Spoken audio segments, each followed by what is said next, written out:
Okay, so this pose here, this is going to be the down pose. So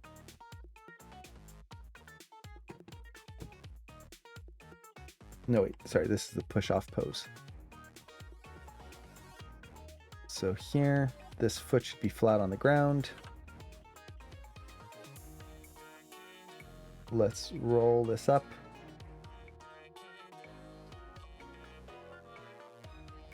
And I'll also have to double check my translation of the foot in the graph editor.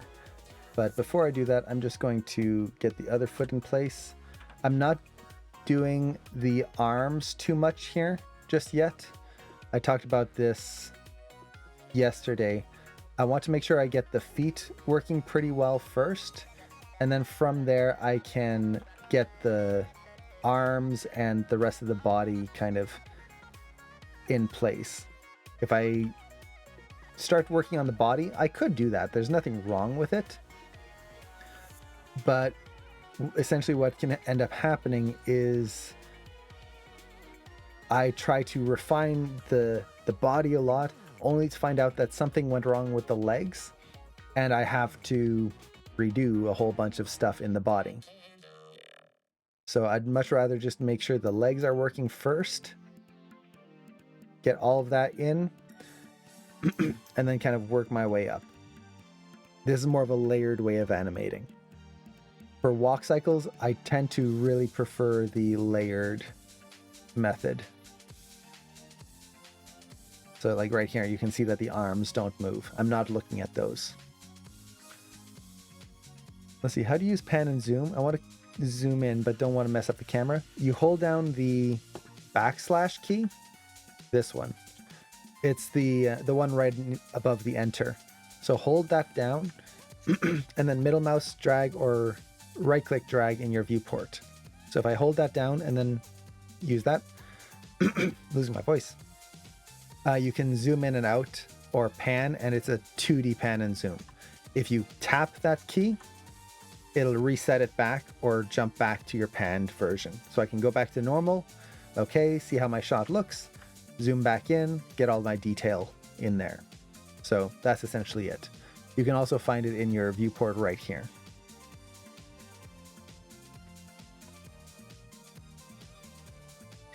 So yeah, that's basically it.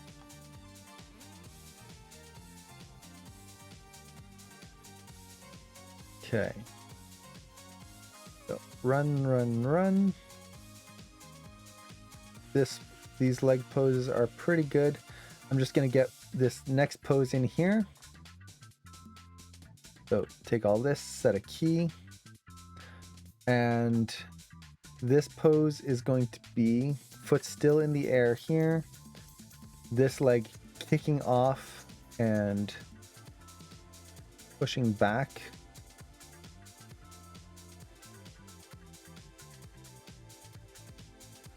So we keep that momentum going, and then this leg getting ready to stomp down on the ground.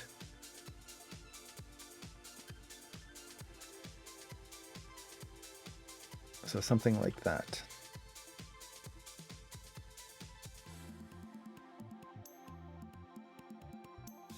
There's a change in these two poses here.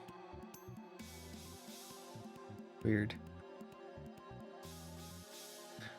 Okay, definitely something is odd. See here how I'm going from frame 1 and then I'm going to frame 17 here. You can't see it, but let's actually expand the view here. So 1, 17, nothing's changing. If I go here to frame 15, 17, and then 1, the head changes. Like that. So what that's telling me is that there's some sort of DG issue, typically. So I'm just going to test this out. I'm going to go into my animation preferences, go to evaluation mode, and switch it to DG. And see if we can still see that same issue. Now it comes through. 15, 17. Yeah. Oh. It changed after. Interesting.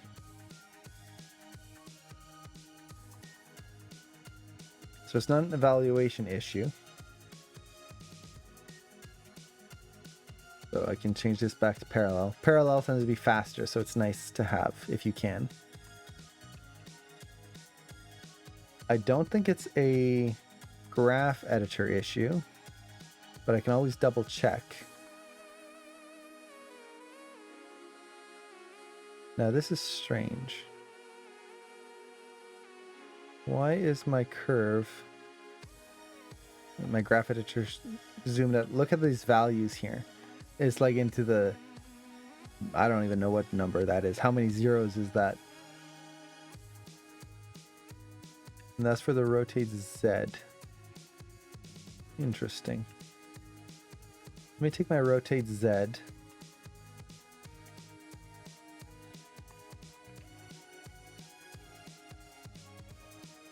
And let's delete it.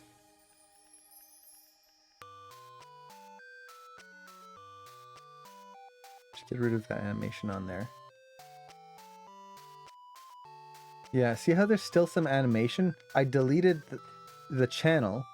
That should have gotten rid of all the animation on the rotate Z, but it's still keyed. Interesting. There's an extra layer of animation going in here. So what I'm going to try to do is I'm going to try to break the connection here. Okay, that got rid of anything on there. Now, let's key that.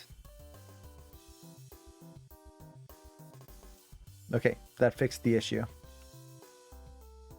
So I'm not sure if this is an issue with just this version of the rig or if it's with the new version as well. But for some reason, the rotate Z had some sort of connection in there that was affecting it in a weird way.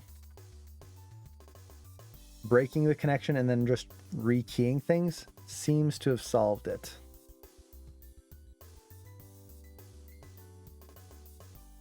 Yeah, look at that. The graph editor actually works properly now. Okay. Good, we've got that. So at this point, what I need to do is I need to double check the feet. So let's check this foot first. Essentially, when the foot touches the ground, or actually, we'll do this one first since we did that already. When the foot's on the ground, when it touches the ground to when it pushes off, it should have a linear line right here. Just nice straight linear. I can double check that it's a linear just by deleting that key and then inserting it back in. Oop, perfectly linear. This is going to make sure that when you have the character actually running forward, that their foot isn't going to be slipping and sliding on the ground in a weird way. If there's some sort of like ease in or ease out, that's going to be very hard to get the character to run forward, especially in a video game engine. It's going to be hard to calculate that speed. From there, the foot can kick out. Ideally, I would like to have it go further, but it's fine if it doesn't. It kind of starts to come in here, as long as the toes kick out further. I would almost want to bring this back in, I think. So it doesn't go quite as far. Which does mean I'm going to have to adjust this one again.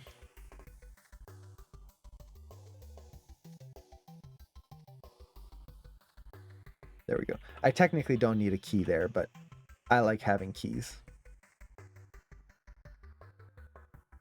Okay. Let's check the other foot. So translate Z. Touches the ground right here. So this whole middle section here should be linear. So from here to here, I'll just take this, delete it. There we go.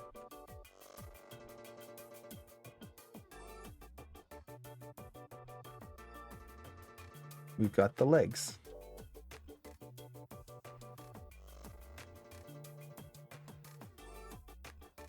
Okay.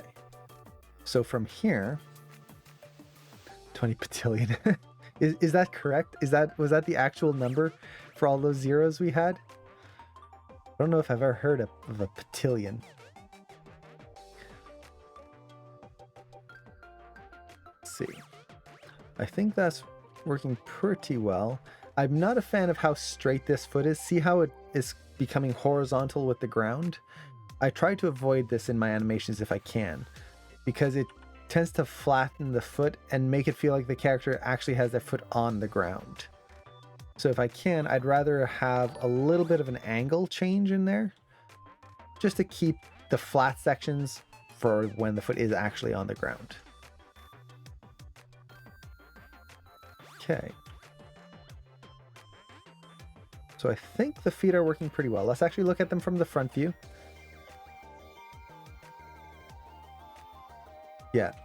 So here, as the foot's coming in, it shouldn't be pointing inwards like this. Otherwise, he's going to have a very kind of pigeon-toed run. I'm going to have it out. And then when we land our feet, we tend to land on the outside edge of the foot. Not all the time, but it's going to be more this way. So you'll notice that as we kick out, the foot is tilted so that the back of the foot, the sole kind of points to the other side here. And then as we bring the foot forward, it rotates so the outer edge of the heel contacts first. And then here, I think my rotate Y is a little off. I'm going to push this out so the toes push out a little. Let's look at my rotate Y. Yeah, that's too far. So we'll just copy that value here onto here.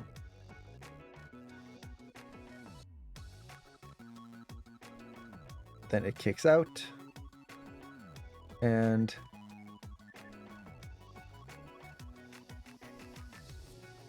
we can push that a little bit there. Now you'll notice that the ankle is kind of breaking right here. We're getting this weird bend. I'll try to fix this and polish that up a little bit later. Right now I'm not too worried about that.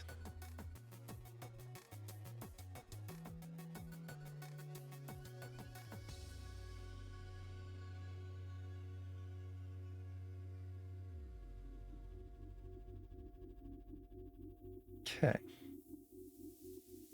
We'll refine our curves later, as long as I get the majority of this working. It comes through. Let's bring it in just a little closer.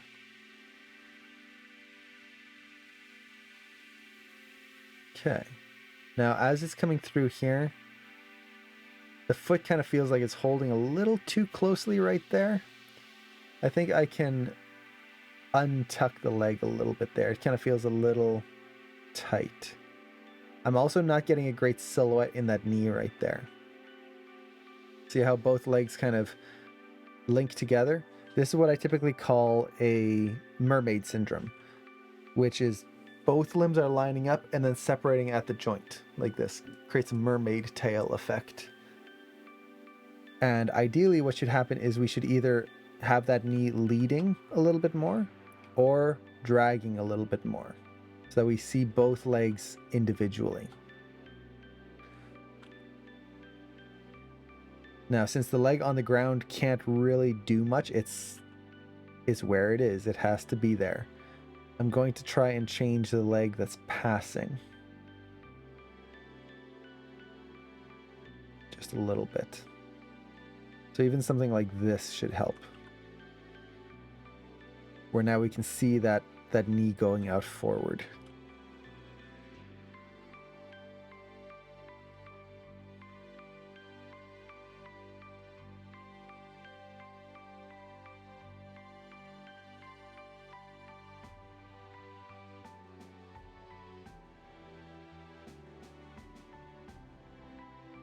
And then here, let's see if I can push that foot just a little bit more forward.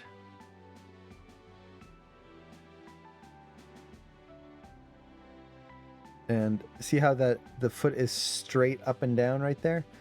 I want to push a little bit more of an angle to that leg. Or to that foot, I should say.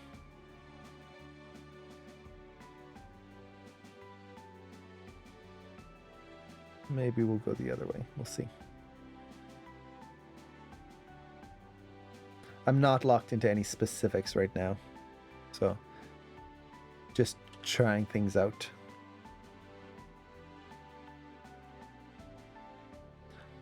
The spacing might be a little weird on that leg. See how it kind of, as it goes forward, it holds kind of right there. This is something I noticed in the original Pokemon cartoon. When Ash would run, they would hold on that kind of passing section. So it's something I want to try and capture in this animation. If it doesn't work out, I'm not tied to it. It's not going to make or break my animation.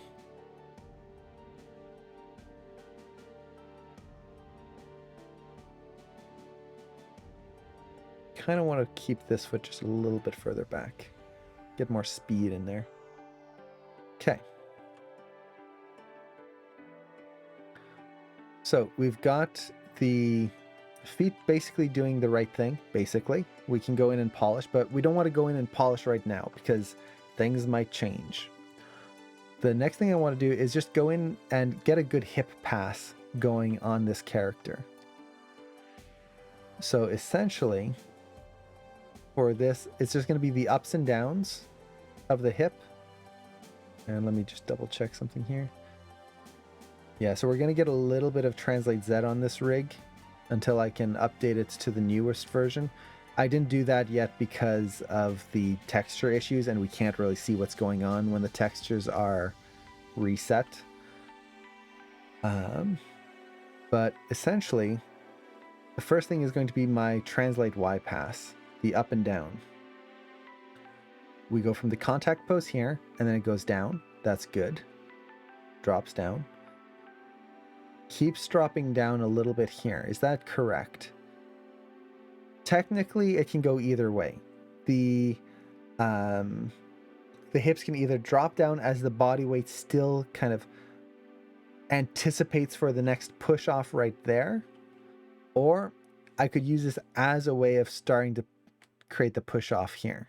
So the hips could start to go back up right there. It's really up to me at this point. What do I feel makes this a little stronger? If you hold down a little bit longer, it creates more of an anticipation and less of just kind of a down bounce. It kind of holds lower, pushes off. So I'm going to try to keep that for now. See if I can really get that nice explosive energy into the run there. See, are you linearizing the key, then adjusting and then applying auto tangent?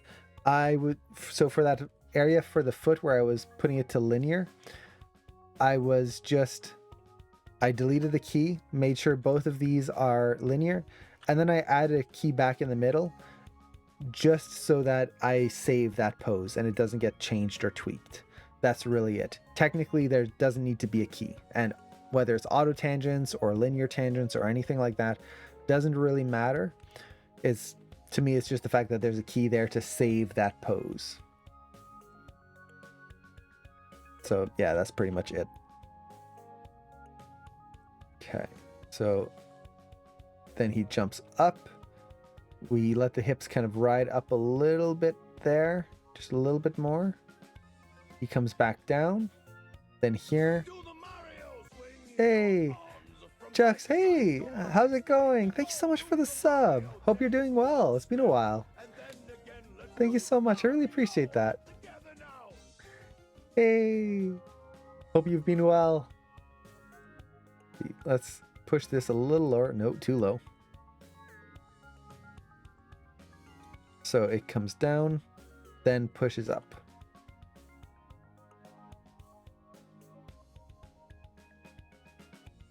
So that's our up and down, essentially, the simplified version of it.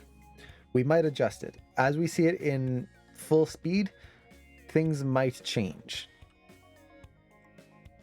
Okay. Now, for the cog control on this rig, that's essentially all I'm doing. I'm not adding in any rotations other than some tilt of the character. And then, yeah, that's it. So let's actually get that tilt in there super quick. So as they come down, essentially what's going to happen is that the character is going to tilt upwards a little bit. Continue tilting. Let's see, come down. Now here we should get a little bit of overlap. Let's see. There's a few different ways I can do this. I could just do it in the overlapping sense where the character, as they come down, they drag and then they drag back down as their body pushes up. I could do that, or I could lead with the body. So as the character comes down, they push off and they're doing this, where they try to lead with their body a little bit more. It makes it more of a forceful run where you see the shoulder push there, and Maya just crashed. Luckily, I saved. Save often. I'm not sure what it is with that rig that I keep getting crashes.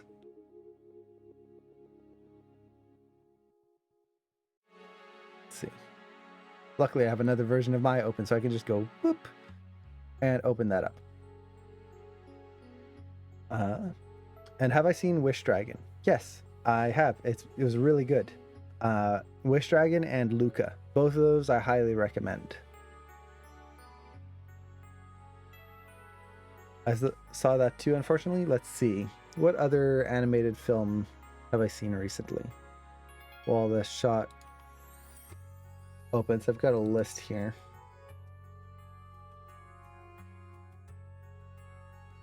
Animated films. Yeah, Mitchell's versus the Machines, great film. Highly recommend. Especially if you're interested in cartoony animation. It's a really good film to check out. That too. Seen everything. Okay. Arlo the Alligator. Arlo the Alligator Boy. Have you seen that one? Let me type it out in the chat there. That one was a really good one, especially if you like musicals. Arlo the Alligator Boy. What other ones? Raya and the Last Dragon was really good. Wolfwalkers. That's another good one. That one's on Apple TV, but you can, if you haven't gotten it, you can get a free subscription and watch it. I highly recommend that. Oops, not Walkers. Wolfwalkers. Yeah, there you go. Wolfwalkers. Walkers. Let's see. Croods 2 was really good. Mary and the Witch's Flower. That was from... that wasn't a Ghibli film, but it's very Ghibli-esque. That one was really good too. The Willoughbys. That's another one that I haven't seen a lot of people talk about, but was really good. Yeah, Wolfwalkers was such a breath of fresh air. It was wonderful. Actually, my background right over there, weirdly enough, there we go. Just changed to a Wolfwalkers background. It's hard to see, but let's see. Can I get out of frame so it focuses? Come on, focus. There you go. Wolfwalkers. And Amphibia too. If you're interested in TV shows, highly recommend Amphibia. It was so good.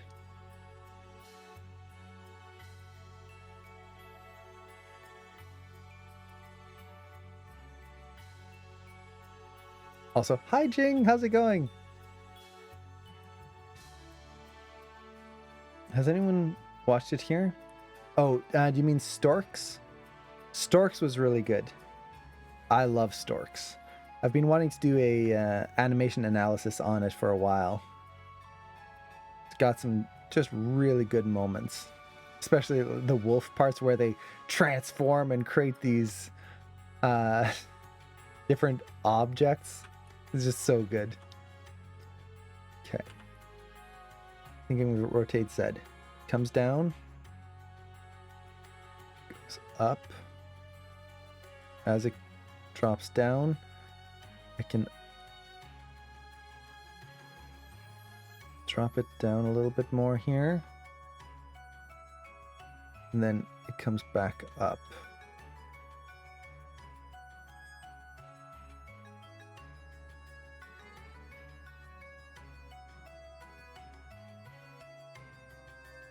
Okay, so he lands, his weight comes down. Pushes down a little bit more.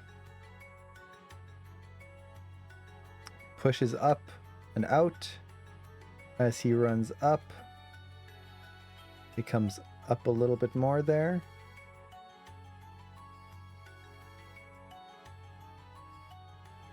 Let's raise that up.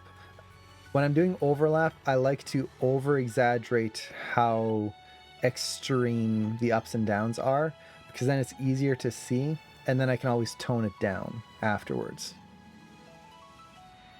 I'd much rather have it too much and then tone it down than to try and look at two poses. Is there any difference? Can I see a difference? That's just annoying to me.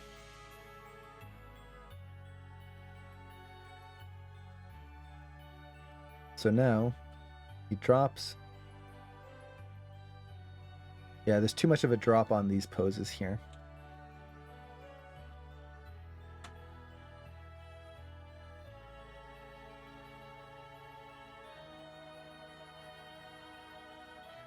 That's not bad. We don't have any spine animation in here yet, so that's going to cause some issues. It's going to look a little weird. I'm mostly just kind of looking for the overall feeling of the character pushing off the ground here. And I feel like I could lead with the body a little bit more.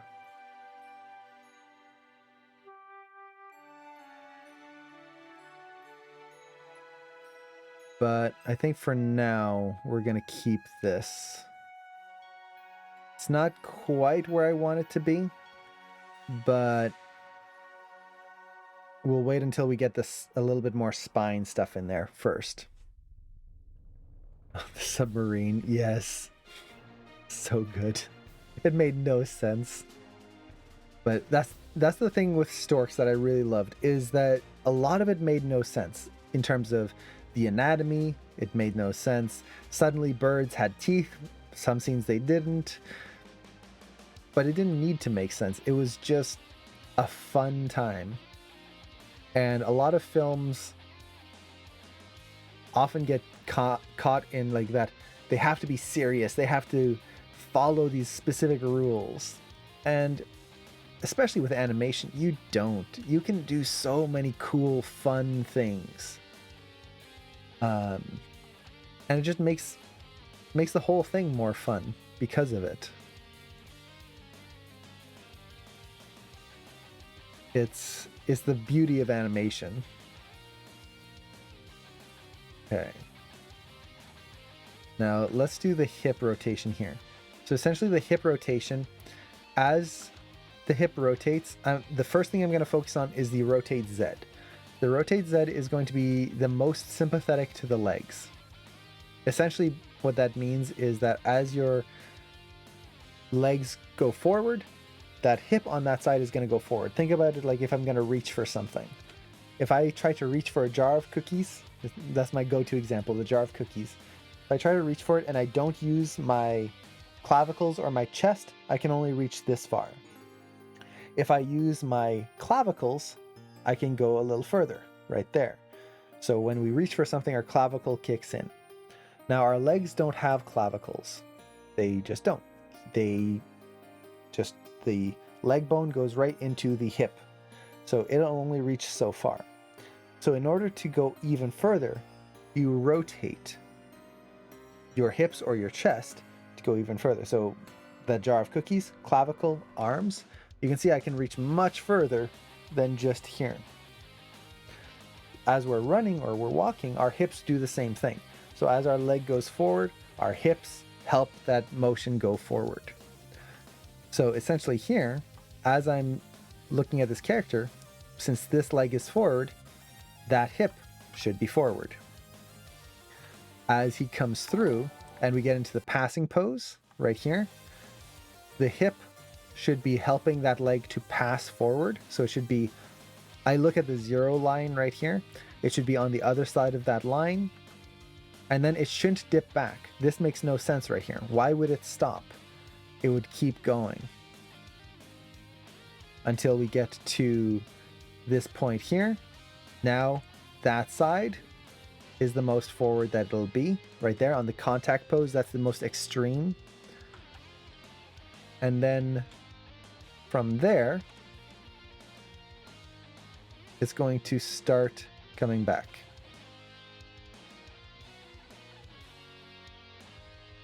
So something like this.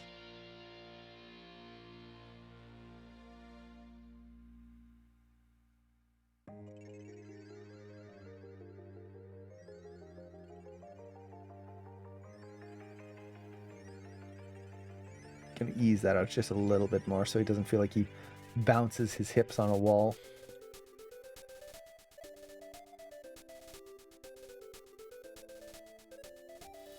So I can look at the belt here as kind of a guideline.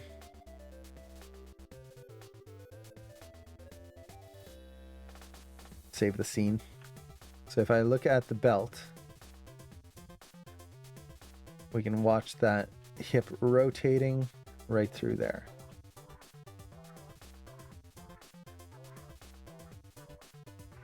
Technically, I think I can push this a little bit more right there and there. Also, one side is way more rotated than the other. I'm going to tone this down a little bit. Honestly, it doesn't really matter that both sides are even. There can be offsets in the posing. That's not a big deal. But if there's too much of an offset like I was getting, what that's going to create is a feeling of a limp in the character, where one side is definitely like overextending compared to the other side.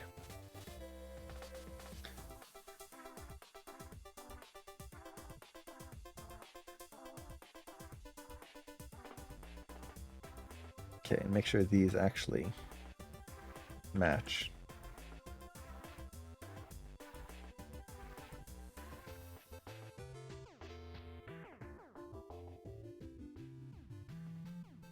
Okay, so something like that. Okay. Isn't that normally rotate Y? It depends on the rig. There's no like global, it's always going to be rotate Y. I will say normally it's a rotate Y if you're in Maya, but if you're in something like Blender where it's a Z up world, not a Y up, then a lot of times it's the Z axis. In this case, it's just the way the control was created. It's the Z axis. So there is no like global normalcy on these kind of things.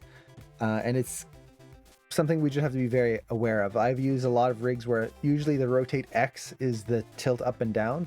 Sometimes that's the rotate Y, sometimes it's the rotate Z. You just kind of have to get used to it for each rig. And it's not a bad thing.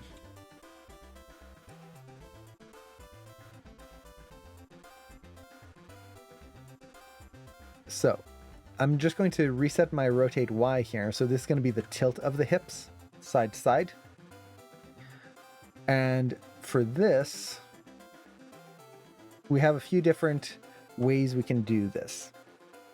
And it really just depends on whether you're being active or lazy in your motions. Now, when I talk about that, it's not so much about like us as the animator being lazy. It's as a character, are we trying to save energy or expend energy? And the way I typically think about it is just think of a block of wood sitting on 2 other blocks of wood. What happens when you take one out? Well, that side's going to drop. That's about it. That's what our legs are doing. When we are standing on one leg, the lazy method, the energy efficient method of holding ourselves up, is to just let that side drop down. All of our weight is being supported on this one leg here. The other one, boop, drops down. There you go. So this is the lazy method of walking. As soon as our leg comes up off the ground, our hips drop down. And that's great for most walks. But we also have energetic walks. And the way you can kind of think about this one is, think of, let's say, a character that has to step up onto a box. So you've got to bring your foot up and step up onto this box here. Which way is your hip going to tilt if you're trying to do this? Is it going to go down? So is your hip going to do this because that side's not on the ground anymore? No. You can even see the line of action that it creates is very weird. It just feels uncomfortable. Instead, when we try to raise our leg up higher, our hips are going to try and help by raising up even more. So this is the energetic way. Our hip is trying to help the leg raise up by being sympathetic. Same thing as we were talking about the rotations here. Both of these are correct for a walk. So if you actually look at people walking, some people will walk with more of that lazy method where they're saving energy. Other people, especially with happy walks, are going to walk with more of a kind of raise in their hip. Now for this and a run, both methods can also work. Runs tend to be a little bit more kind of stiff in that, but we can kind of take that into account here. So for example, as the character runs here, I'm going to tilt the hips down on this side so it kind of helps this leg reach up. And since this leg is up in the air, I'm tilting that side upwards right there. As it hits the ground here, whoomp. Suddenly this side is up, that side is down. Because think of a run. You land on the ground. There's a big impact. That's going to cause your hips to drop down. Kind of stay down there a little bit.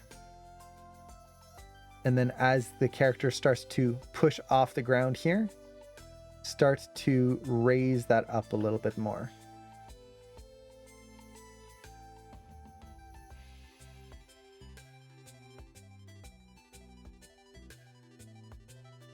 Then hit here. Big hit.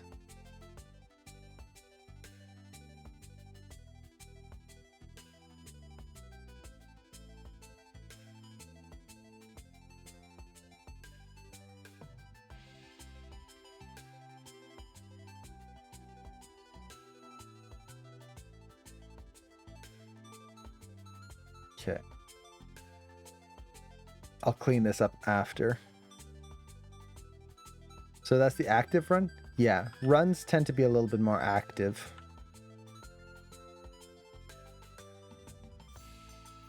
Oops, wrong key there.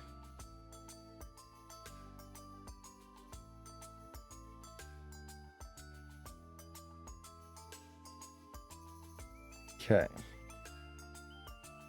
Now, the biggest thing I would recommend is look at a reference. Always look at a reference when you're, especially when you're learning. You want to make sure that you are building your mechanics up correctly and not just guessing at what's happening. Otherwise, you can get a lot of weirdness.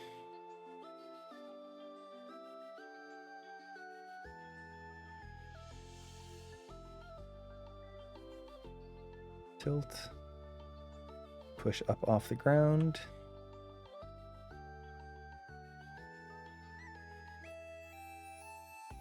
Kind of hold and then whoop, hit. Slight change in direction.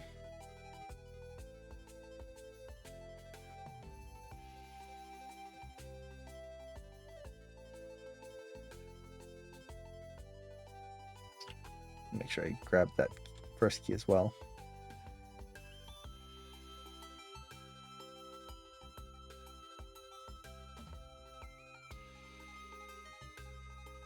There we go. That should get most of the rotation in there. Do you not need to use the reference for tasks such as runs, walks, idles? Not so much. I've done them enough times that I kind of know the basics of what, or the normal things that happen. I will still look at reference if I'm doing something more specific, where it could be like a very cartoony run and I want to capture a very specific feeling to it. For something like this, it's a basic run. I know how it works. And I can kind of create my own version of it. So it's not following reality exactly. It's kind of doing more what I want it to do. So yeah, once you reach a certain point, reference becomes less and less necessary for every little thing. And that's just a matter of kind of growing your skill. And this applies to any art form. If you're drawing, at the beginning, you might have reference for all sorts of things, just for the proportion guides. What's the proportion of the human body? Okay, you have that reference in there. Once you get comfortable with it and you recognize what the average proportions are, you don't need reference for that. Now you have references for specific things. Yeah, so that's pretty much it. I might tweak this a little bit later. We'll see how it feels at speed. Okay.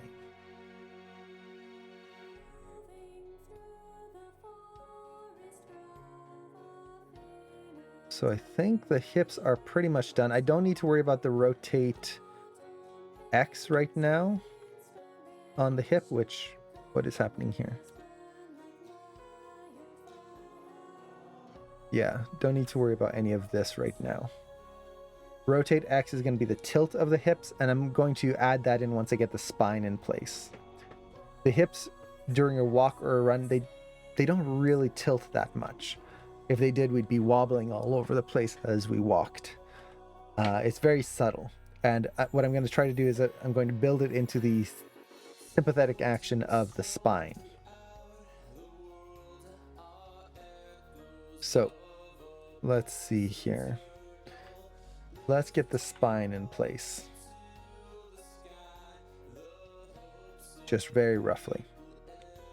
So like I was talking about before, I try to move everything together. And for the first thing, we're going to focus on the rotate Z.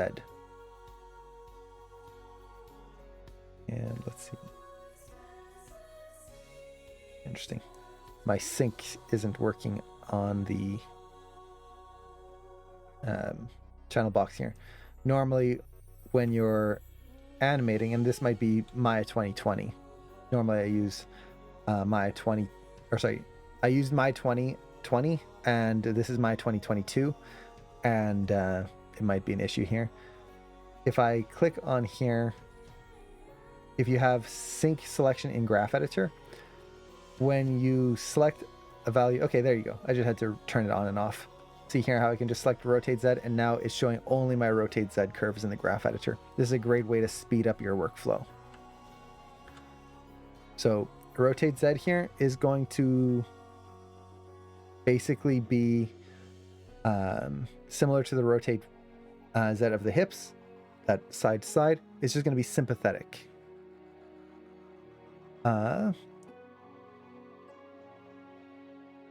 So as the body comes through, it starts rotating. Right there, it goes past. Here, it's going to ease in. Let's ease that out a little bit here as well. Then we get the extreme there. Starts to come back. Swings through. And then eases in.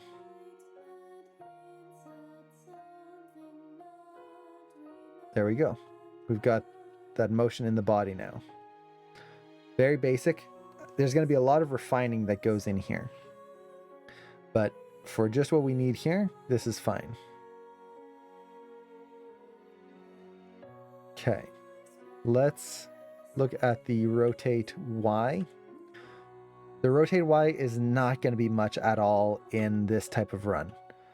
The big reason is the more we run quickly, the less we go side to side. Think of it like riding a bicycle. If you're riding very slowly on a bicycle, you're going to be weaving around a lot. There's going to be it's going to be hard to control. The faster you go, the more easy it is just to go in a straight line. When we walk, we can bend a lot. And hey, Pudizu, thank you so much for the raid. Hello, welcome everyone. Hope you're doing well. We're just going over mechanics of a run right now. But welcome. So, like I was saying, when you're running versus walking, when you walk, it's very easy to do a lot of side-to-side motion. You can kind of tilt your spine quite a bit because we're relaxed. It's easy to bend around. When you're running, it's much more tense, especially if you're really putting your all in there. That means that if you tense up all the muscles in your body, it's harder to like swing to the side as much. Whereas when you're relaxed, you can just kind of flow. So as the character runs, you have less and less side-to-side motion. They're not doing this. If they did that, it would not be a very efficient run. And you can see that in like cartoony runs where they're doing this as they run. It's not very efficient. It doesn't look like they're going to get much speed. So this motion here, I'm going to try to keep very subtle. Very, very subtle. Essentially, I want the character to have a little bit of side-to-side motion right through there, but only enough to kind of accentuate the spine. So what's going to happen here is just going to be a little bit of contrapposto. That's going to happen, where as the hips tilt one way, the chest goes the other to balance that out.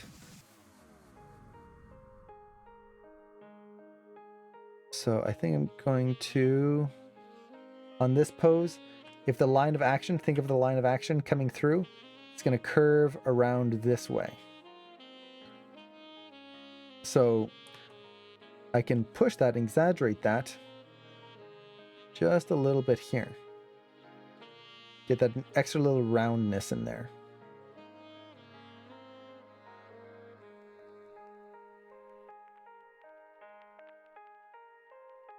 Oops. Make sure I'm on the rotate Y.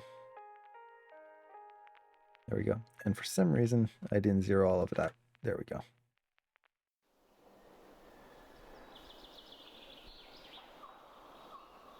Okay. Go to the other contact pose. Let's do the opposite. We'll just go a little bit up there. And then for the rest of it, we're just going to try and keep this nice and subtle. So as he comes down here, the weight comes through into this leg. So the body is going to try and counter that. As I'm doing this, I'm watching the head position, making sure it doesn't pop in a weird way. Then keep bending. Keep bending, not too much too soon.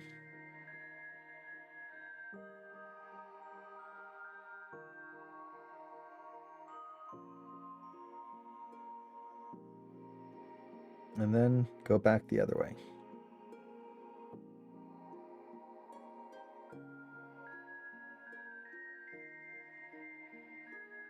So this is a very basic way of doing it. And it's not going to be much. It's very subtle. But essentially, the reason why we want to add this in, we could just like not have it at all. The reason we want to have things like this in there is it helps to break up the, what would be the right word? The mechanical feeling that you can get if you're not using your rotations. So if you're just using one rotation, so let's say the rotation like this, the twist, it can look pretty good, but there's going to be a little hint of a mechanical feeling because it's separate from everything else in the body.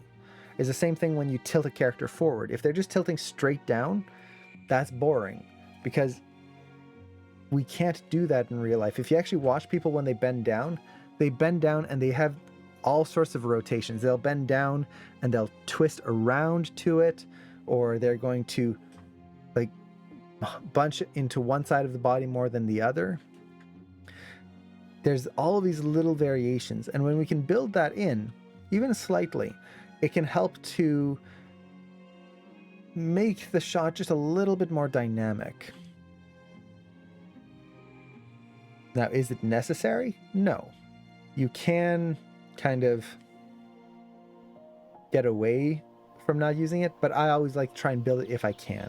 If it's starting to make weird little elements in the animation, then I'll tone it, take it out. Let's see, there's some questions here. When you finish this demo, would you take a peek at the shot I'm working on? If we have time, I can definitely do that. I've got about 30 minutes before I have to get to work. So I'll see if I can end the demo after these first, maybe after we do the spine and a little bit of the arms on one pose. Let's say I have a video reference of something like a dance move. Is there anything to think about while deciding how many keys to create or where they go? I actually did a demo on that. If A to the J is here, you'll probably have it. It's analyzing reference and figuring out where your keys are.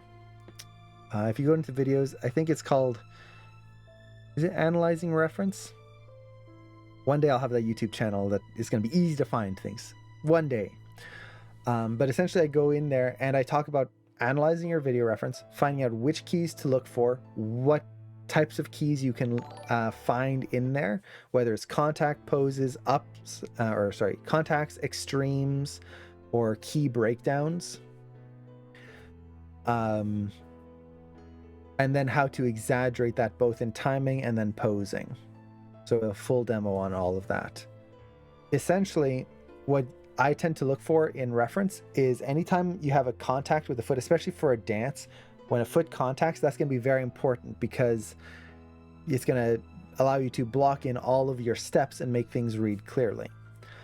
The other type of contact that I really look for is extremes. So when a character goes up at their highest point and then down at their lowest point, left at their leftmost point, right at their rightmost point. What that allows you to do, there you go, A to the J, always with the links. Perfect. So with that, you can block out the extreme positions, the most that the character is going to move in these specific directions, and that helps you build in your range of motion in your shot. And then key breakdowns are moments that if you don't have them, it's not going to make sense.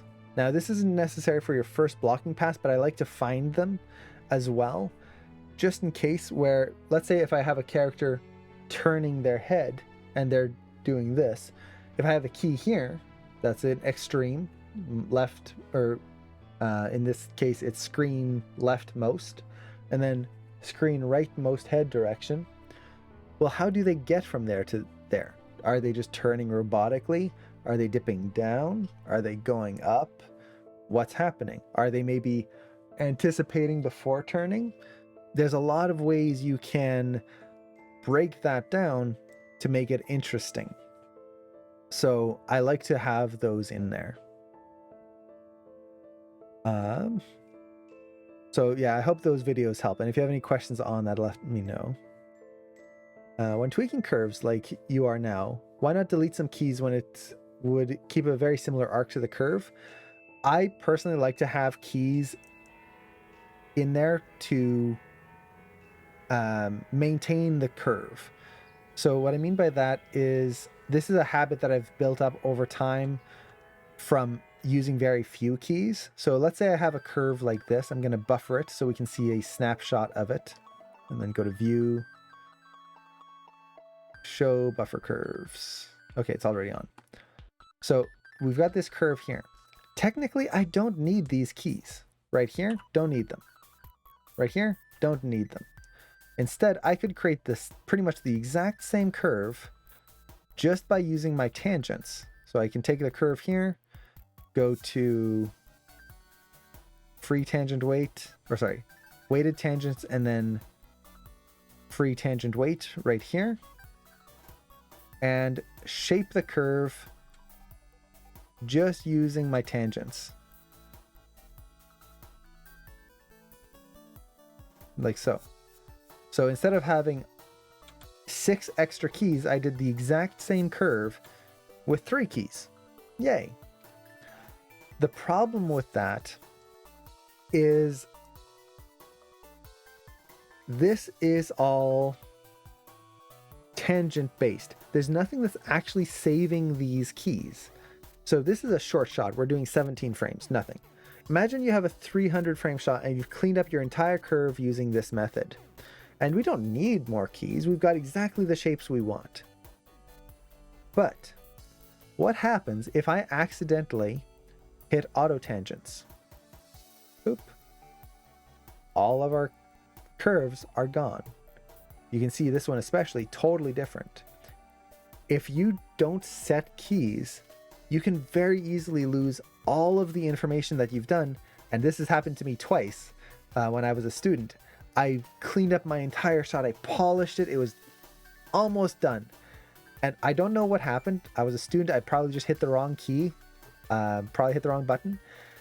I closed off my shot, saved it. I came back the next day. All my tangents were reset. Somehow they all went back to the default auto tangents. All the polish I did was gone. Poof. And because I closed it off, I had no more undos. I couldn't bring it back. The second time that happened, I was able to undo, but I had done so much work on other elements before I realized what happened that I could either undo to get my curve back to where it was, or I could lose all of the work that I had already done. I ended up just repolishing the curve. When you're just using tangents to get your curve shapes, you run into that risk. By setting keys, so let's undo this until we have our keys back in place here.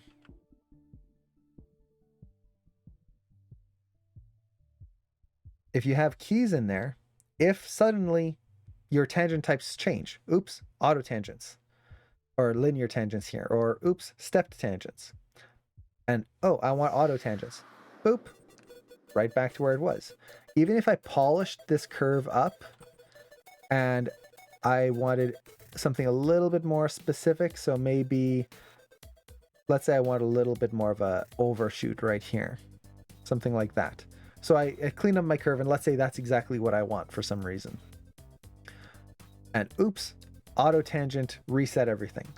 At most, I've lost maybe 1 or 2 keys or 1 or 2 frames of polished animation.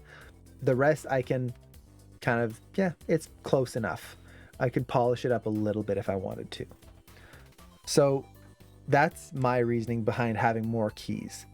This is not to say that you want everything keyed on ones all the time, but because these are big pose changes and I want these poses to be very specific, I tend to look at my animation as drawings. Like on this frame, this is one pose. I want this pose to be as specific and interesting as possible. So I want to save everything on there and put a key on everything. If I don't, it's going to potentially mess up if I change something somewhere else. So that's, again, my reasoning. Now, there will be times when you don't need keys. For example, with the feet, we were talking about having them be linear for the translate Z right here. I don't need this key. Honestly, this is set to linear, this is set to linear.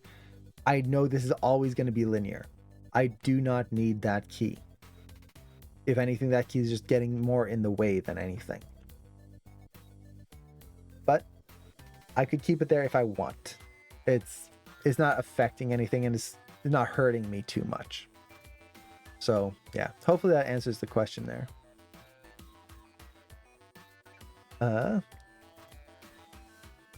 Rivion, hey, I'm glad you enjoy this. This stream is specifically for kind of is all about animation and animation questions, animation topics, kind of showing animation, the whole thought process that goes through it, to hopefully help teach people and kind of give people an idea of what animation is. So if anyone ever has questions, definitely feel free to ask. That's the whole purpose of this stream, is to hopefully help people out. And I am using a pen tablet as I animate. I exclusively animate with a pen tablet. I use a tablet, not a Cintiq. I do have a Cintiq right here. You can kind of see the corner of it right there. I don't usually use this to animate. I prefer a tablet. So I have an old Intuos 3 tablet, very old. It's older than my animation career. And yeah, I much prefer that when I'm animating. I feel it gives me just better results overall.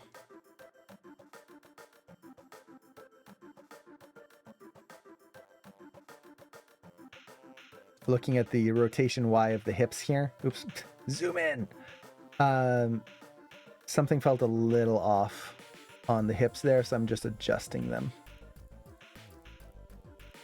That's fine. It's a little too much. I think I overdid the scale here, so I'm just going to scale the entire curve down on the hips. The hips are very similar to the rotation of the chest. There's really not that much of it. Otherwise, as we're running, we'd sprain our lower back if our hips were just wiggling all over the place. Yeah, that feels better.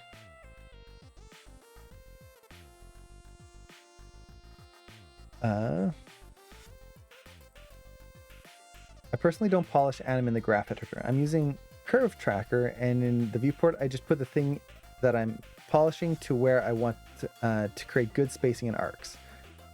And sometime I might end up with the keys in every frame. Yeah, that's totally fine. I know a lot of animators that do that. The graph editor is just a tool. It is not a way to animate. This is something I see a lot of, like, if you're in class 1 of Animation Mentor or any program, you'll see the graph editor used a lot. It is not a, you must animate with this tool. It is, that's the way you animate. Animation is visual. What looks good on screen is the most important part. No audience is ever going to see your graph editor. So the only important thing is what we see here on screen.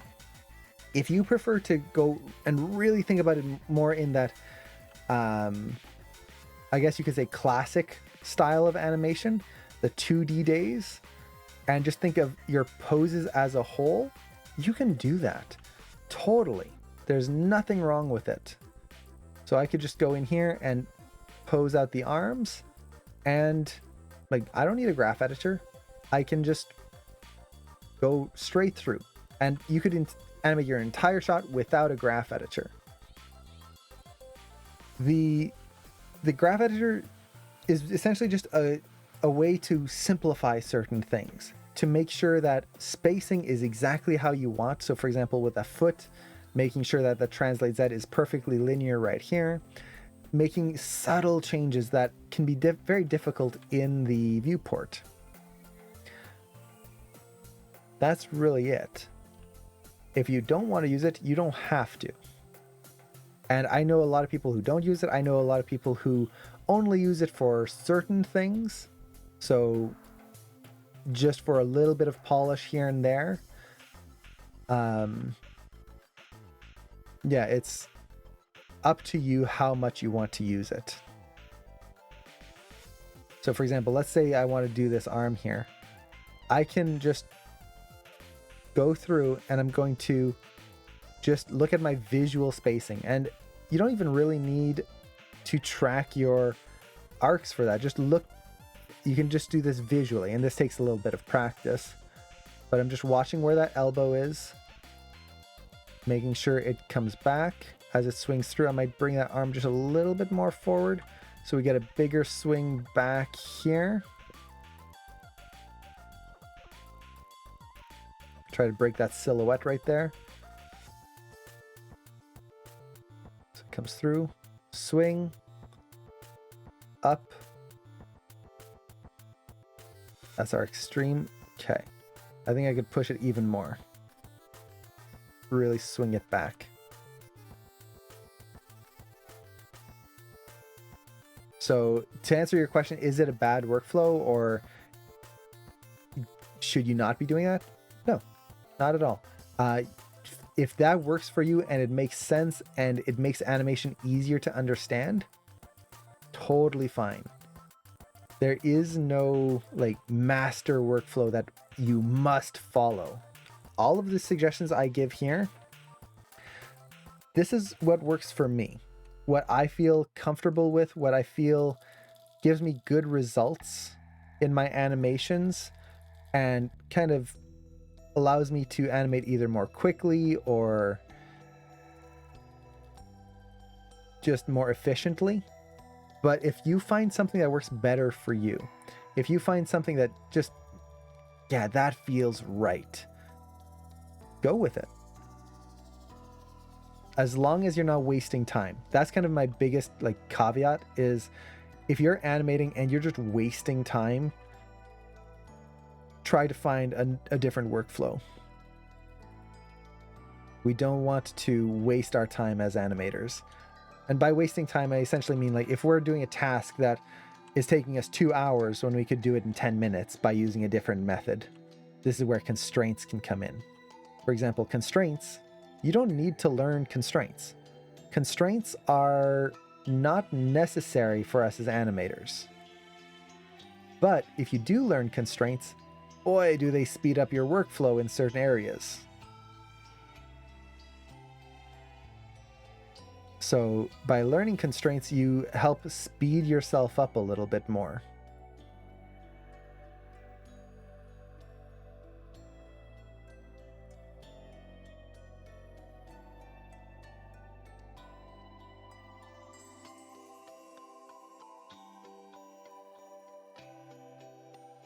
Hopefully that answers your question. Now, why a tablet, I might ask? Or may I ask? A tablet for a few different reasons. The first one, most important, is it's healthier for your wrists. If you're using a mouse, the big problem with a mouse is a typical mouse, is the way our hands are positioned. It is very stressful on the hand because our hand is this way. So this is a pronated position. So the terms for the hand, if you ever want to learn it, is if your hand is palm up, this is supinated, palm down, pronated. So pronated, supinated. The way you can think about it is like video game terms: prone, lying down on the ground, and then this way, if you're holding a bowl of soup, it's going to be supinated upwards. So prone, supinated. When you put your hand like this, there's two bones in your arm that twist. You have the radius and the ulna that twist around. That's how you actually have this rotation here. It's not that the wrist is pivoting just on a socket. It's two bones that are literally twisting around each other. And when you're in this position, it adds more tension into the whole arm and makes it harder for the tendons that control your fingers to move. It's not noticeable day-to-day stuff, but after animating for, let's say, 8 hours, you're animating it for a full day and you're clicking a lot over and over and over, lots of just one finger doing all of this. Just do this. Just put your hand straight and then wiggle your finger up and down for a while. Just a little bit, even just 1 minute. And you'll start to feel it in here, especially if you kind of bend your arm like this. It starts getting tiring. And then you start feeling in the back of your hand as well, or your arm. That's your tendons getting tired, as well as putting stress on your carpal tunnel, which is right in the wrist here. That is not good.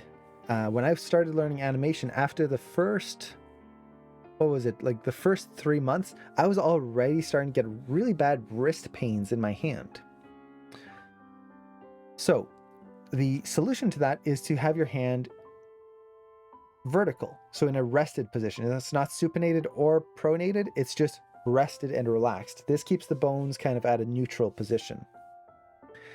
And you can do this two ways. You can either use a vertical mouse, which that would solve the issue, or you can use a tablet, because a tablet you hold this way. as if you're writing. It's a more natural way to hold our arms for longer periods of time. Now, for me, I prefer a tablet because if you're going to invest some money in something, I would rather have something that I can draw with and I can do a whole bunch of other things than just a different mouse. So that's my preference. I've actually never tried a vertical mouse, so maybe I would like them, but I like the pen.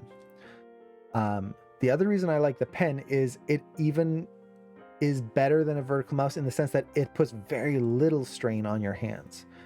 Even with a vertical mouse, you're going to be clicking with your fingers. So doing this, that's still putting strain on your tendons, all of that stuff.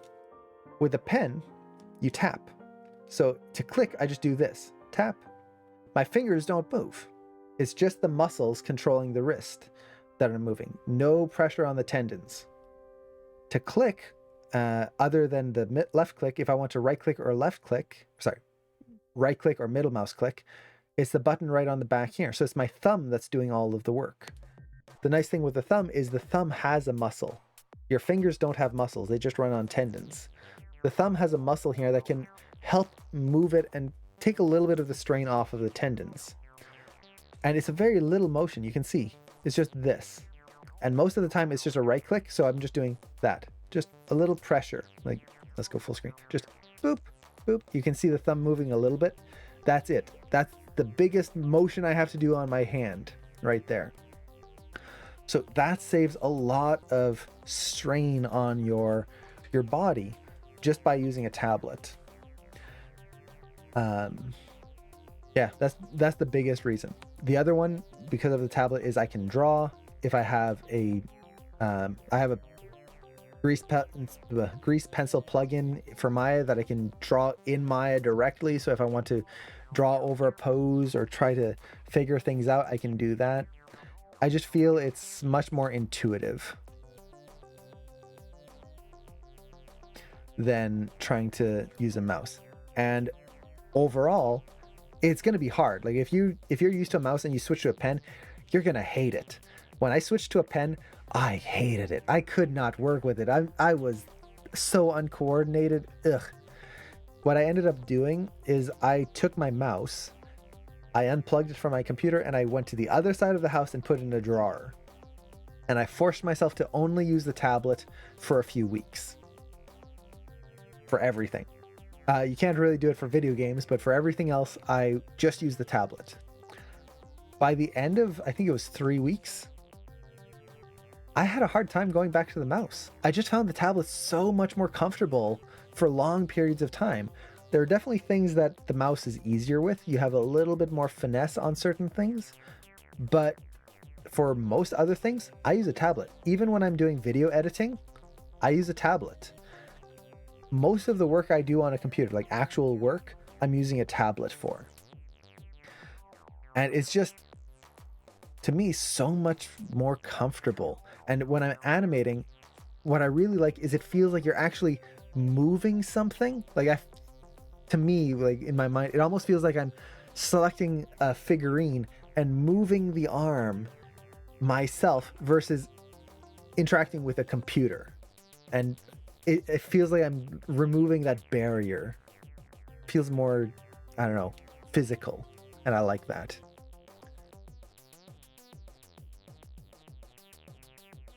Let's see.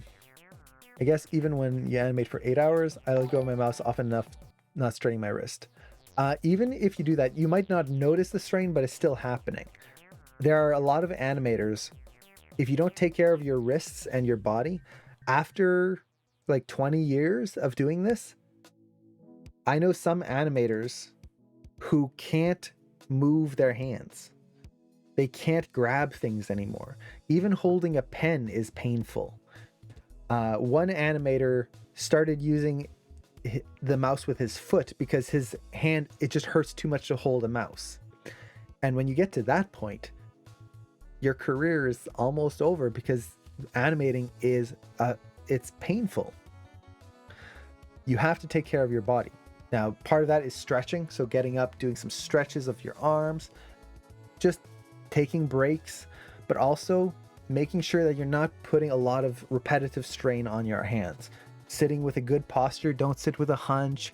Don't have your hands in awkward positions. Take care of your body. You don't want to ruin like your arm or your hand and then have to stop animating because you can't do it anymore.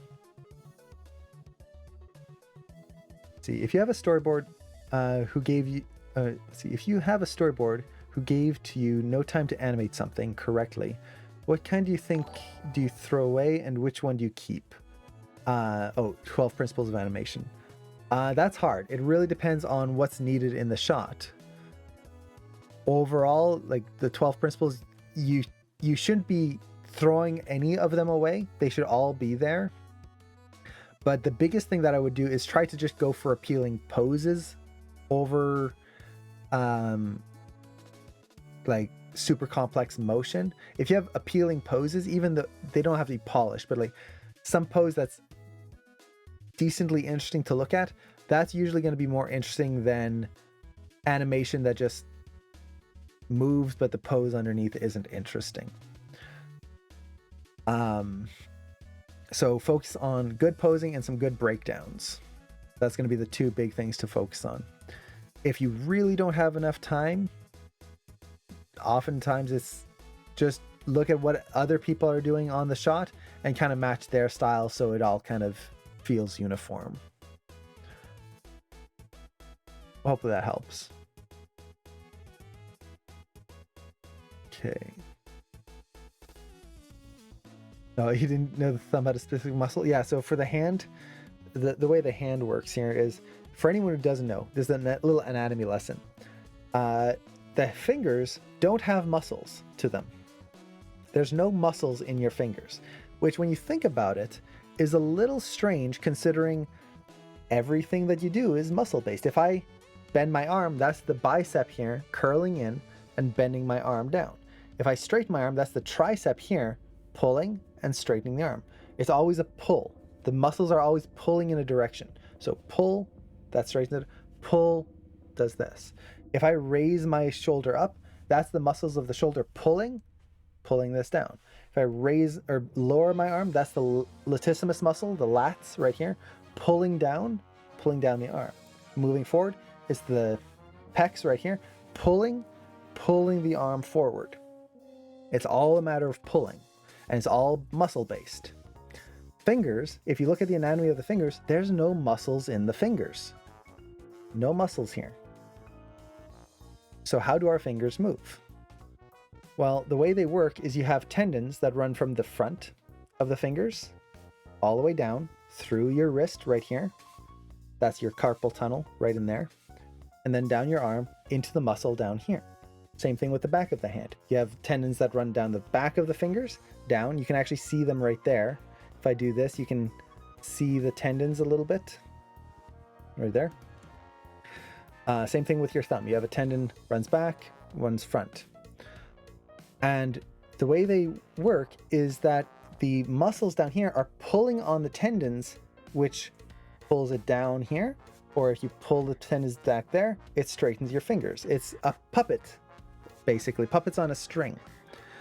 So all of this motion that is happening is the muscles down here. And you can kind of see it if I do this. You can see how much the arm is moving down there. That's all of the tendons getting pulled there. Now, what does that mean for our hand motion? Well, two things. One is that because it's all of the tendons running down one tunnel right here, the carpal tunnel, this is what's going to cause that repetitive strain. If we're doing too much strain here, it's going to, essentially the tendons are rubbing against each other and they start getting inflamed, which means they rub against each other even more and start to cause damage. They wear away at each other. And the only solution to that, if it gets too bad, is to cut the tendons and then reattach them, which that sucks. I actually knew someone who had that. They had just gotten that operation and just bending their wrist, they had no range of motion and you had to stretch it out and it was super painful because you're literally trying to stretch the tendons back to a length that allows you to work. So take care of yourself. It's very important. But if you look at the anatomy of the palm here, you actually do have some muscles in the palm. You have a muscle back here, this pad right there. This helps to contract the hands. And then your thumb has a muscle right here. That's the muscle right there that helps you pull the thumb in this way. So you've got a muscle here, a muscle on the back right there. And then technically you have muscles in between the bones of the hands, right in here. So the bones of the hands, you've got metacarpals in here, and then these are your phalanges. The metacarpals are the bones that allow you to bend your knuckles like this. So you can see how I can rotate that knuckle down. That's because of the metacarpals in here. There's muscle in there that helps to contract them and separate them, but that's about it. That's the muscles of the hand. Everything else is tendon based. So in animation, this is very important because it also determines how we can bend our hands. So because they are tendon based, if you have your hand relaxed and you do this, you'll notice that the fingers don't overlap. The wrist overlaps, it's flopping around all over the place. But if you actually look at the fingers, they're not flopping. If I do this, like just shake my palm, the fingers are not flopping around. They're not doing this. They're just staying straight. The reason being, fingers are under tension. You've got tendons on the front, tendons on the back. And they bend based on which side gives more tension. So a quick test you can do is relax your hand and then bend your wrist forward. See what happens. Your fingers straighten. They don't bend down and hang as your wrist would. If I do this and then let my wrist relax, it drops down. If I do this, my fingers don't drop down. They straighten out instead. Why? Well, the tendons on the back of the hand are being stretched across the bend right here. Imagine like you've got a wire running down. It's being stretched across here, whereas this one is being relaxed. It's got less distance to go. So it's pulling your fingers back. If you do the opposite and do this, your fingers curl in. Even if you bring your hand down and do this, your fingers curl in. Why? Because the tendons are being pulled on the front, which is curling your fingers in. So when you have a character that is unconscious or sleeping or relaxed, they're not putting effort into moving their hands, their fingers are not posed based on just hanging like that. They are posed based on the tendons and which way the tendons are going. So just something to be very aware of. As animators, it's something we can really break a shot if we're not aware of that principle. And it also helps like with posing. Like if you do a pose like this, let me put it this way. Let's say I want to have a character make a really strong fist pose. If I do that, that's all the tendons on the front bending and straightening and like making that really tight. Now, would your character do this? If you want a really strong fist pose, would they bend their wrist forward? No. Try this yourself. Do a really strong fist pose, really strong, as tight as you can, and then bend your hand forward. Can you go as tight as you could before? Probably not, because the tendons on the back are being tightened because of the bend here, and are now fighting the tendons on the front, pulling your hand closed. Now do the same thing, tight hand pose, and do this way, and see how tight you can make that fist pose. Probably much tighter, because the tendons on the back are not fighting you in any way. They're relaxed right now, whereas the tendons on the front are getting pulled even more by the bend in your wrist. So when you see someone that's really angry, very rarely do they do this. They do this. They come outwards, because it tightens the fists even more. The moment you come in, it weakens the fists. So, yeah, a little anatomy lesson.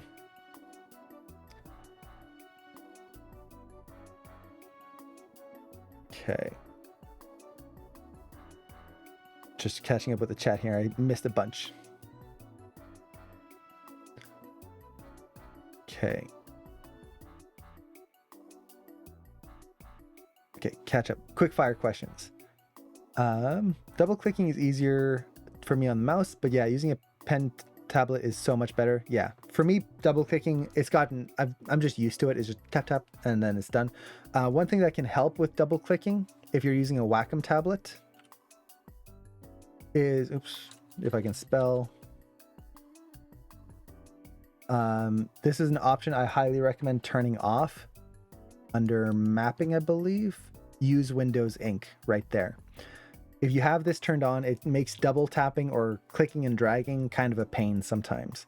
So if you turn that off, it can make double clicking much easier. What do you do if you have multiple monitors on your system and only want the tablet to be mapped on the main one? With Wacom tablets, at least, I haven't used other tablets. You can just hit a button and it maps it to different monitors. So I've got 4 monitors on this computer right now.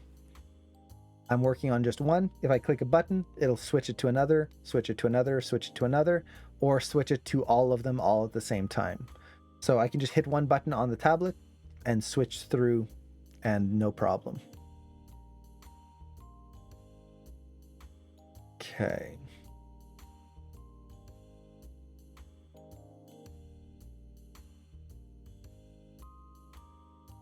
Catching up with the chat.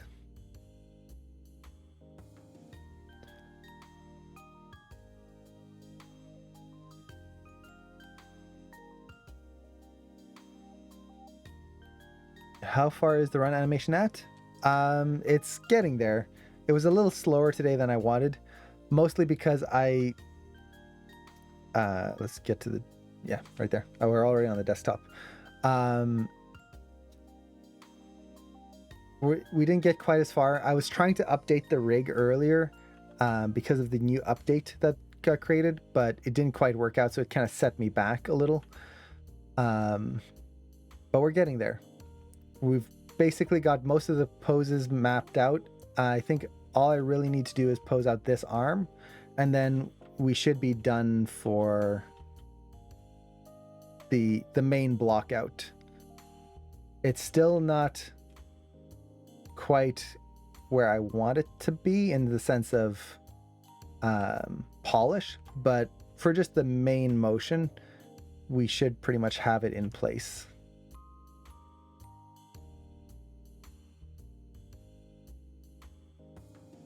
Now, one thing you'll notice is that as I'm animating the arms here, I'm really trying to keep the, what would be the right word? The spacing very tight on the extremes. So as the arm comes in here, I really try to keep that hand or the whole arm, so it comes up here and then it almost pauses in place. Right through there. So quick motion in the middle, pause in place. As it comes through here, it's going to start to come back.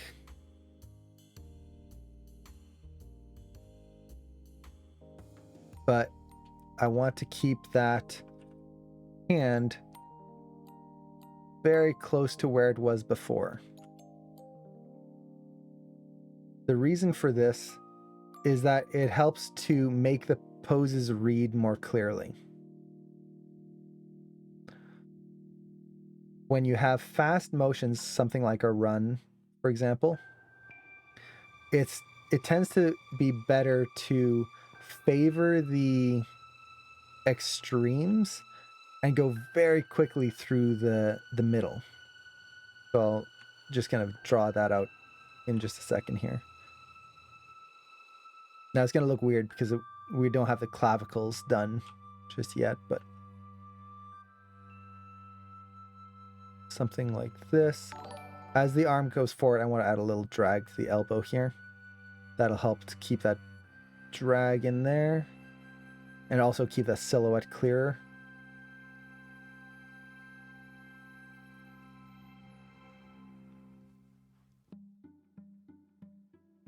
There we go.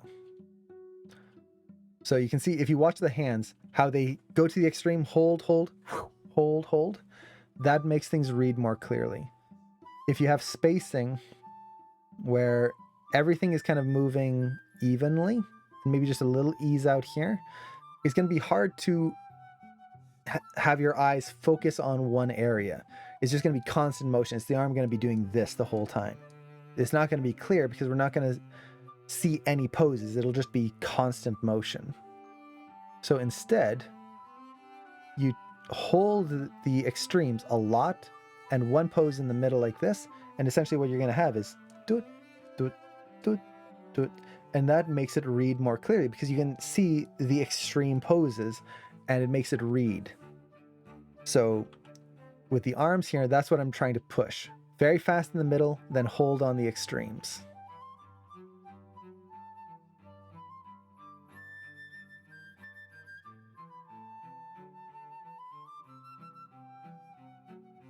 I think I can keep this elbow bent a little bit more on this pose here, so we get a little overlap right there. I was trying to do a shadow effect in Maya, but it doesn't work. There are no error, but no results either. Interesting. Tried to do it on a basic cube, just a basic object, and also try to reset your shatter settings. See if that helps.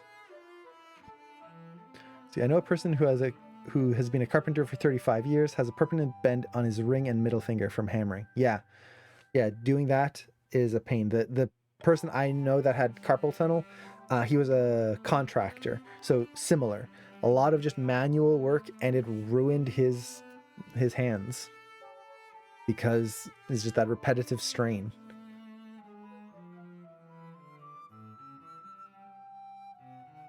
Let's see.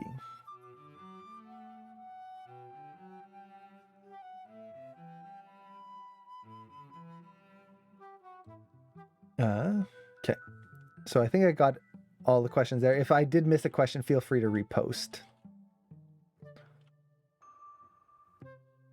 Now here, I kind of feel like this, he's kind of got a very boring pose. Both arms are just kind of forward. It's not interesting. So I'm going to bring this arm back a little bit more.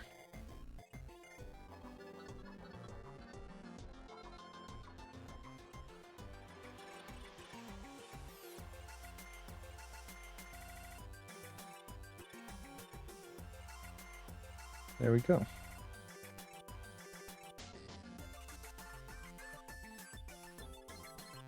Okay. So let's take a quick play blast. Now the play blast might be all wrong. This was essentially just the first pass, and it took a while, but to be fair, we were talking about all sorts of different things. This first pass here, it really shouldn't take too long when you're animating at full speed. This is just kind of getting the basics in there. Now, this is also in splines, so if I play through it and drag through, it's going to look really weird. So I'm going to test something in here. I'm going to go to enable stepped preview just to get an idea and see what's going on here.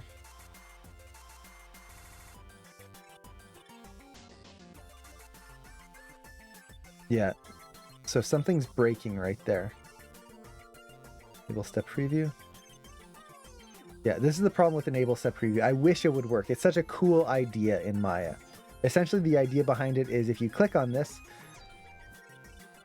your whole animation is now in step mode. Regardless of if you were animating splines, everything is in stepped. But normally what ends up happening is it just breaks things. And it's just dependent on how the rig was made. Usually rigs have a little bit of animation in them, and it's setting that animation into step mode as well, which kind of sucks. So instead, I'm just going to go in here, graph editor. And why do we have a key way out there? Interesting. Also, why is my graph editor zoomed out so far? There's something here that's causing our graph editor to not work correctly. Let's see. It's in the upper body. So the way I'm testing this is, see how I'm just clicking and dragging and I'm trying to not select certain parts? I can see that it's somewhere in the head.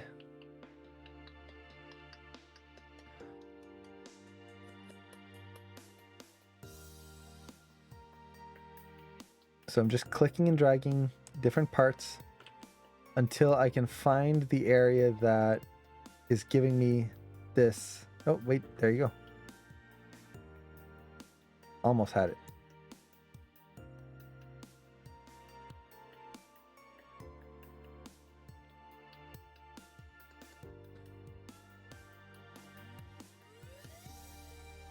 Okay. Got all our curves here. Gonna select those, set that into step mode. Double check our animation, always good. Interesting. So it's not the enable step preview that's causing the issues here. There's something on this foot. Ah, duh. See, this is my own silliness coming back to bite me. I forgot that I deleted a key. Remember how we deleted that key here on the Translate Z? We don't have a key there. So when we set this foot to step mode, it's not moving. This is another reason why I like to have keys all over the place, because now when we go into step mode, it's actually doing the stepped. This is especially important if you're doing stepped blocking, because if you don't know, or if you're just kind of got keys all over the place, when you go into step mode, your animation is going to be jittering and popping all over the place. It's not going to be pretty. There we go. So it does work for this rig. Yay! That makes it a lot easier. So I like to have keys on every frame.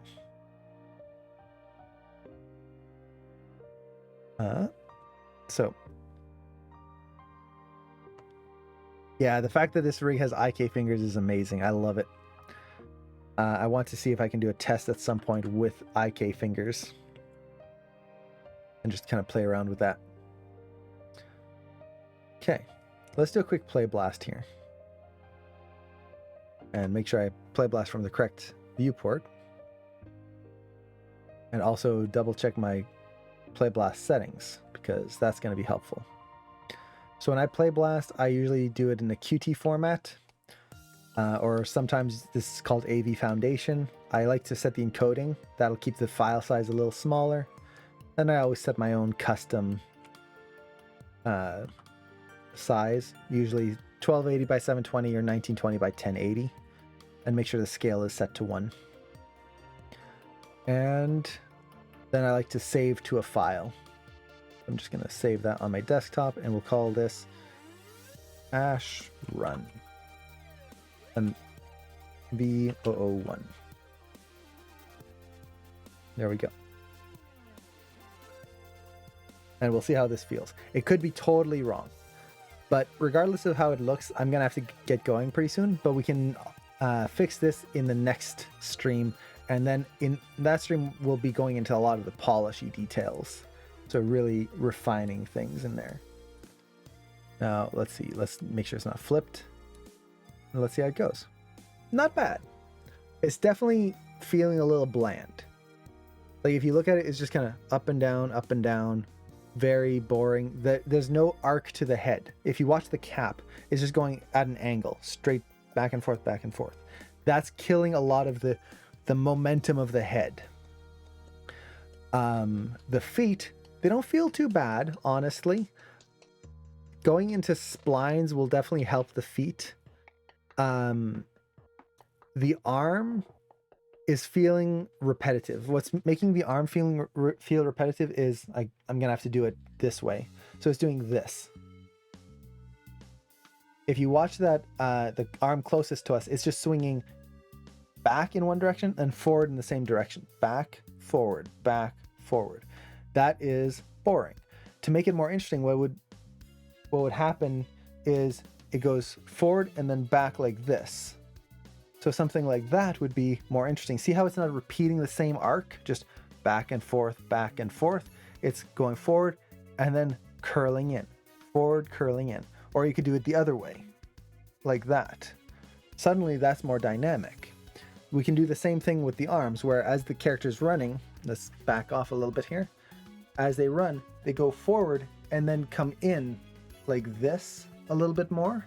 Or you could do it the opposite way, where they come in and kind of punch the air and you do something like that, it's going to make the whole motion just more dynamic and more fun. The head, you'll notice that there's no motion on the head. When we run, there's sympathetic motion to the head. It's supposed to twist. If it's just perfectly still, it looks like a pigeon just bouncing along. The body is very stiff. We need a little bit of overlap in that body. Right now, if you kind of watch his spine, just along the back here, it's just perfectly flat. What else? I think the spacing of the arm could be a little bit more extreme. It feels a little linear. We could exaggerate that a little bit more. Yeah, there's a whole bunch of stuff. We can even add a little overlap on the cap as well. So that would be a lot of fun. Whereas he's bouncing and you see a little kind of bounce of the cap. But for a quick first pass, it's okay. Definitely not great, but there's nothing broken. That's the big thing. This first pass is more about, does it feel too fast, too slow? In this case, I think it's just right for the speed that I want to go for. There's nothing that's really staying out as like broken and weird. So those are all the important bits. I do notice that there's like a sleeve poking out right here. I'll see if I can fix that so that in the loop it doesn't like pop and you get that little weird black speck on the arm. See if we can fix that. But yeah. There we go. Now, if I really wanted to, I could just animate the ground moving underneath the character and make it feel like he's moving as well, but that we can figure out later. So let's see.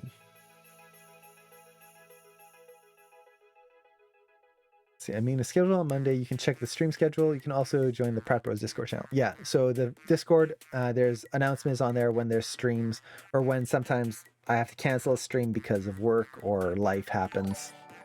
Let's see, probably gets fixed as you overlap the sleeves, the black spot. Yeah, I'm thinking it'll probably work with the sleeve. I'll also see if I can just reposition the arm or the clavicle. It could just be like a little tweak like that and it'll fix it. I'm sure there's going to be an easy way. We also have to overlap the jacket. That's another thing that we do have to do, is just add a little bit of flow to the jacket, and that should help quite a bit. We can also turn on the overlap in the hair, because this rig has dynamic hair. That's going to help a lot, just kind of freeing up the head. But I want to make sure I have the head motion and the whole body motion in there first before we get to that point. Facial animation. We might do a little bit of a facial pose, but for this, we don't really have to worry, because from this, like, this is a video game style animation that I want to do. So kind of like Legend of Zelda, Link's Awakening, where you've got this like orthographic view, depth of field. So if I create a cube here, and let's kind of make this nice and big, you'll notice that the cube at the center here is nice and crisp. When I move it to the edge, it gets all fuzzy. Or if I get close to the front here, same thing. So I'm just trying to create this like video game-esque feeling to it. So we're not going to have to animate the face at all. Honestly, a lot of the details we're not going to have to worry about, because hey, it's pretty far. And that's fine. That actually saves us some nice time. I do want to do another animation with this rig as a quick test for the face. That's a little bit more close up. So we'll see if we can get to that at some point. But for this is just a game test, just to see, because I honestly, the big idea behind this is I finished Link's Awakening not that long ago. And when I saw this rig, I was thinking, what kind of animation could I do with this? I was looking at pictures online, seeing if I could get any inspiration. I saw a picture of the old Pokemon Red. That's the one I played growing up. I was like, wouldn't it be cool to see that, but with a CG rig, like a Link's Awakening style? Oh, so that's basically it. That was the thought process that went behind this. and to try and capture a little bit of the old 90s style in terms of the way the character runs or moves. So, yeah, hopefully we'll be able to get a decent quick test out of this.